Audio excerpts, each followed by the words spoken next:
Okay, hello guys. In this video I would like to discuss about the solubility chart and also how to prepare salt. So as we know that the solubility chart might be given, but you still have to be able to understand how to read the soluble salts and insoluble salts.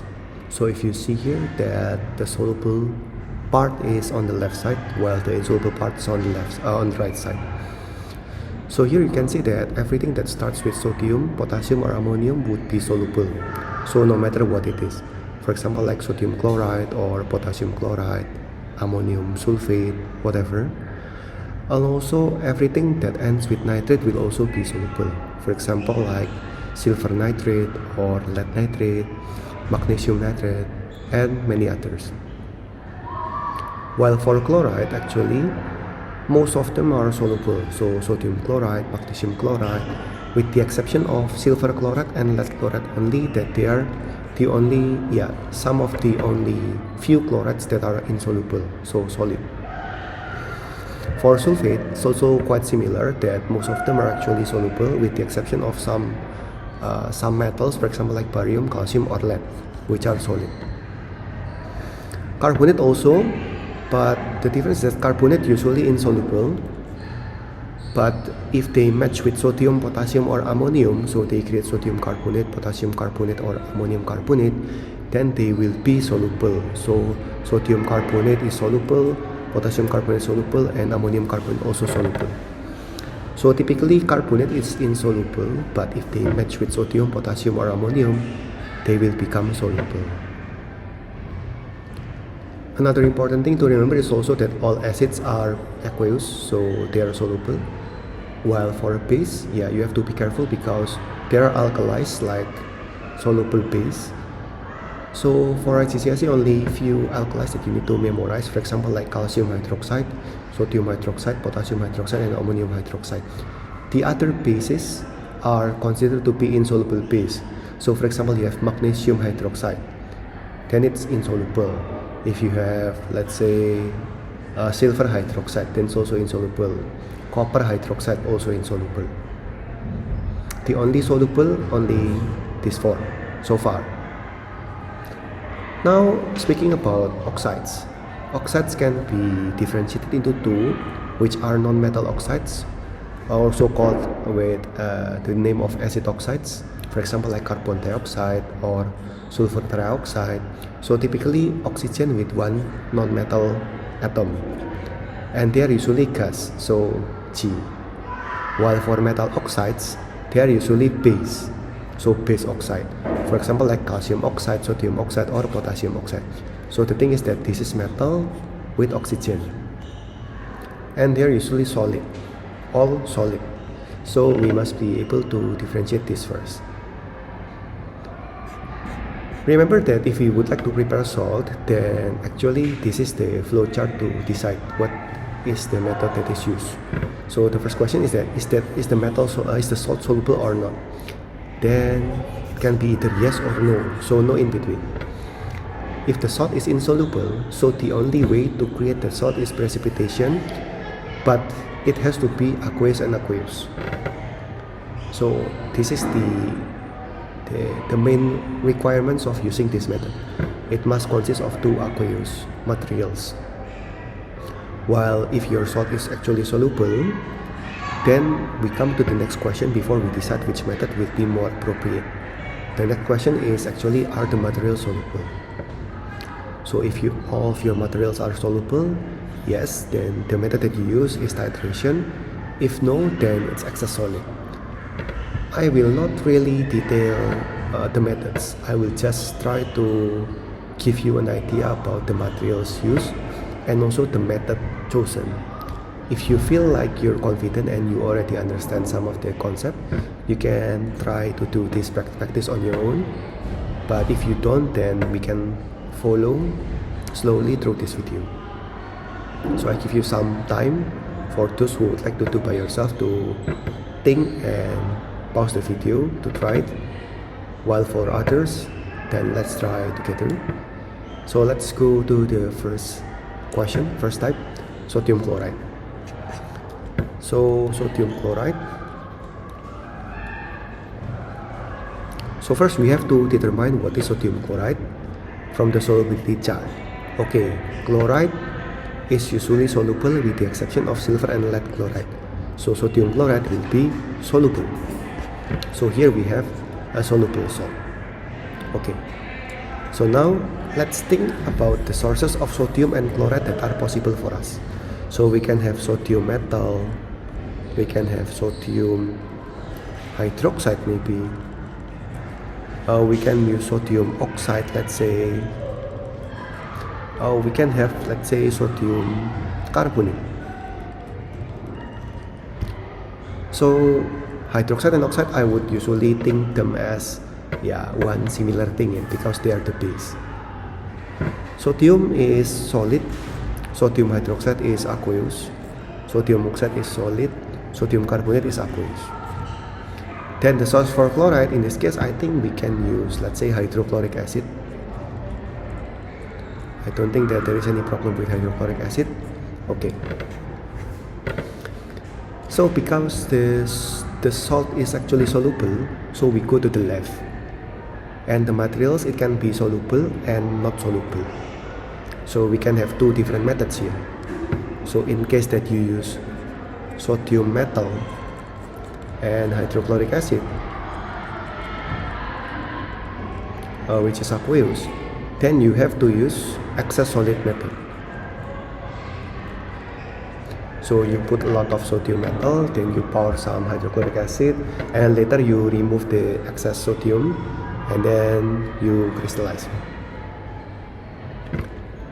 If you use sodium oxide, which is also solid, plus hydrochloric acid, you will also use the same method, which is excess solid. You just put some sodium oxide, then you pour some hydrochloric acid, you remove the excess.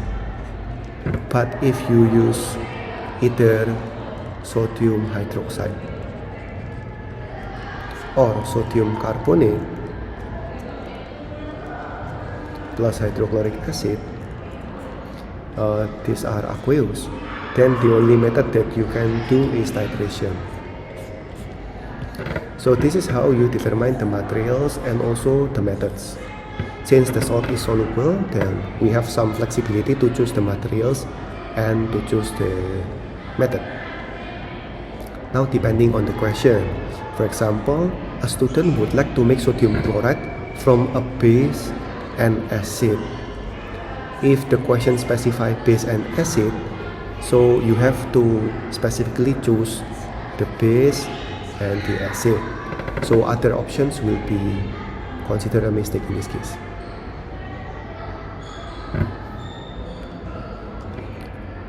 Let's move on to the second number, which is magnesium chloride. So first, let's consider what is magnesium chloride. All chloride soluble with the exception of silver chloride and lead chloride. So magnesium chloride would be soluble. Okay. Magnesium chloride would be soluble.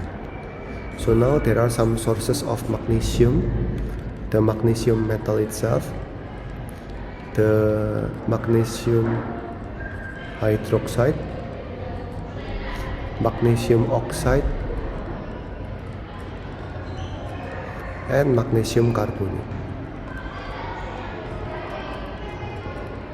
While for the chloride source can be, for example, hydrochloric acid, which is aqueous.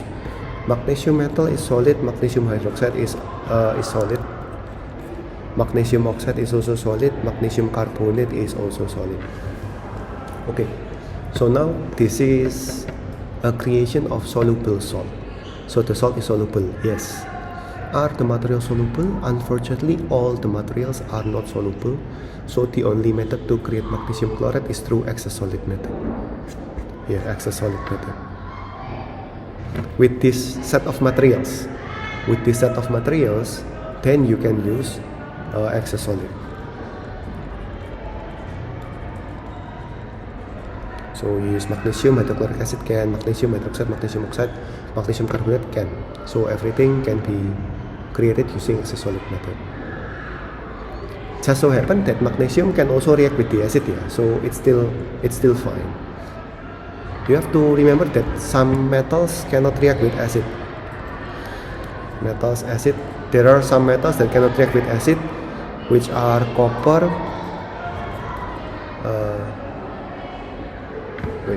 silver, platinum, and gold. So these are some metals that cannot react with acid. So if you use this metal to react with acid, then you cannot do that. Okay, so now let's move on to the third method, third salt, which is calcium sulfate. So 3 calcium sulfate. Go to number 4, which is silver nitrate. So this is quite interesting. Silver nitrate.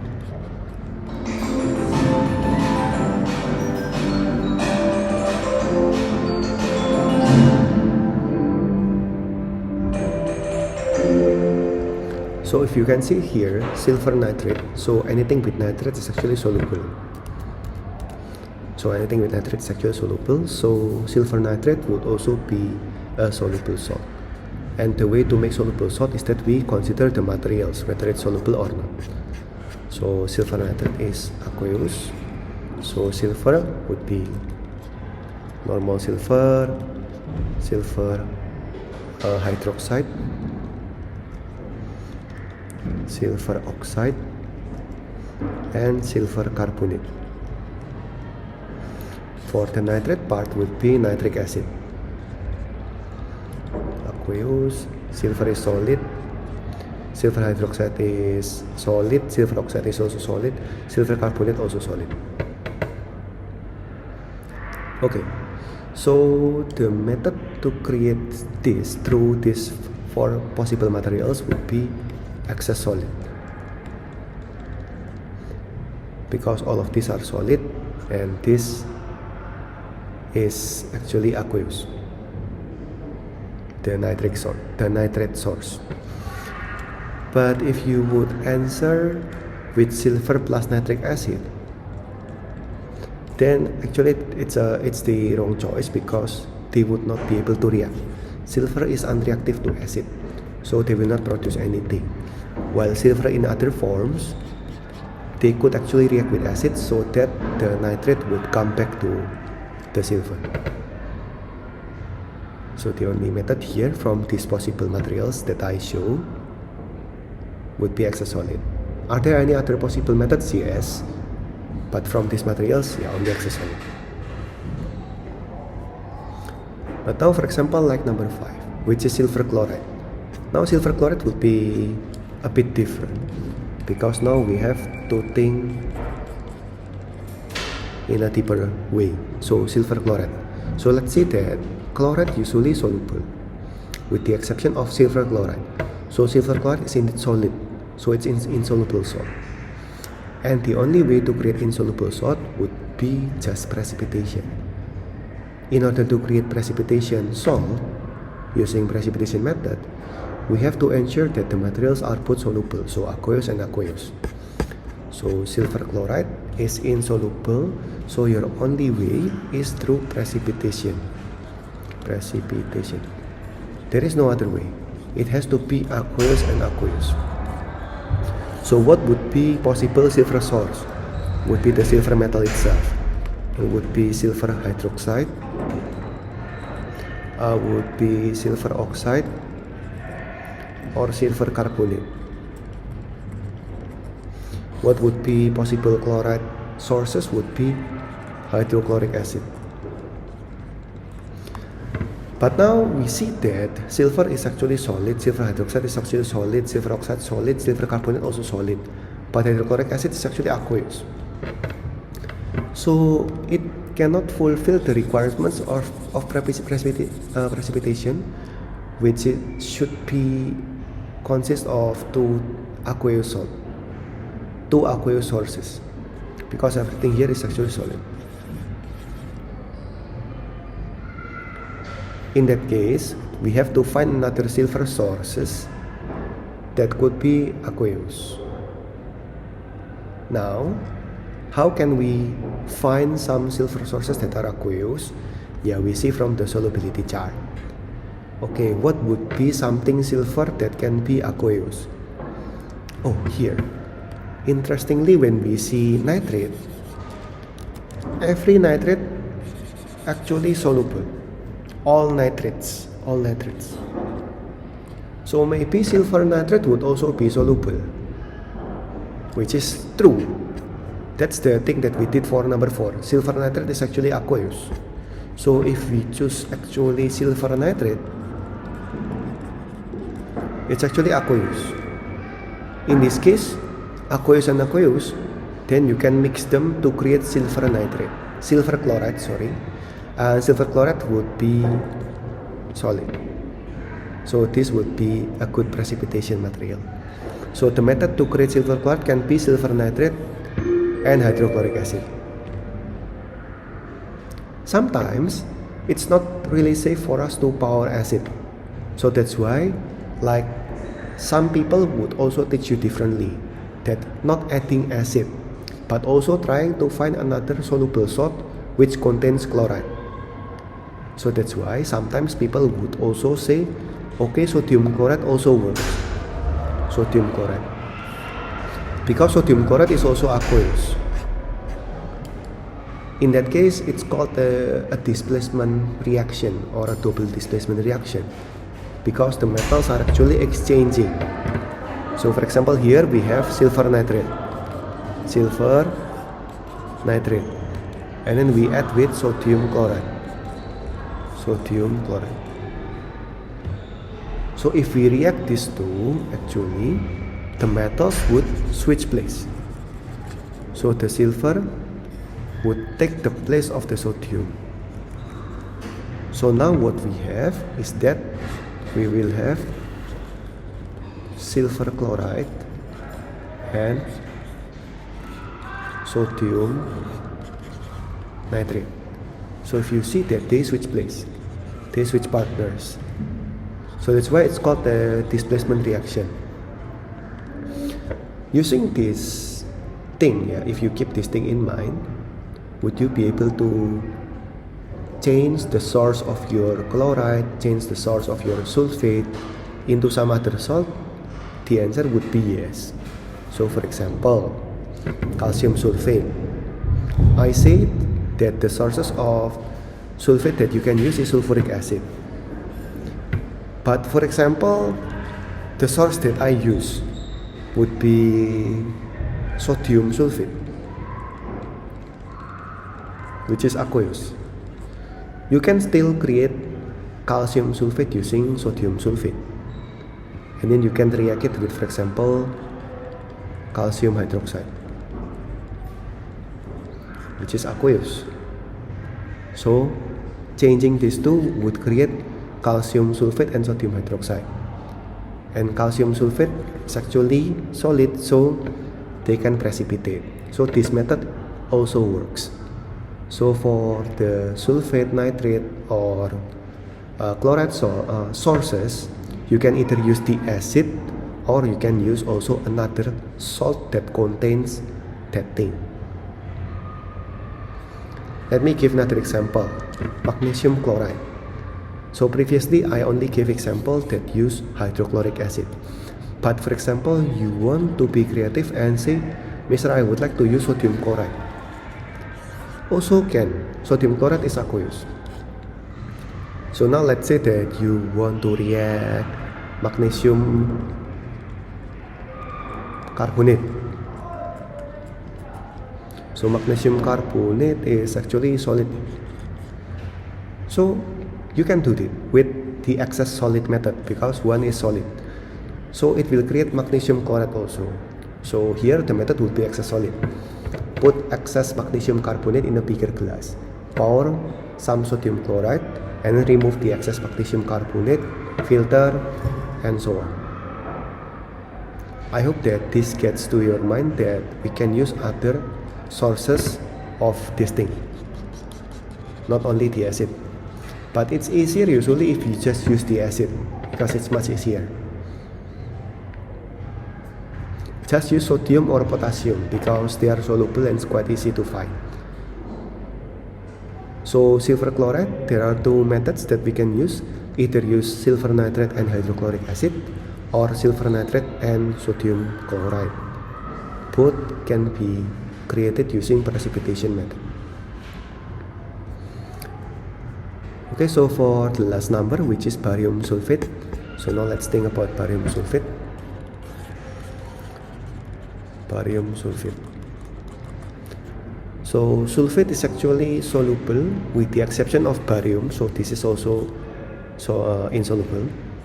What would be good barium sources? The barium metal itself, barium hydroxide, barium oxide, barium carbonate, and now let's add one more, another barium salt that is soluble. Let's say barium nitrate. So barium would be solid, barium hydroxide would be aqueous, barium oxide solid, barium carbonate solid, barium nitrate would be aqueous.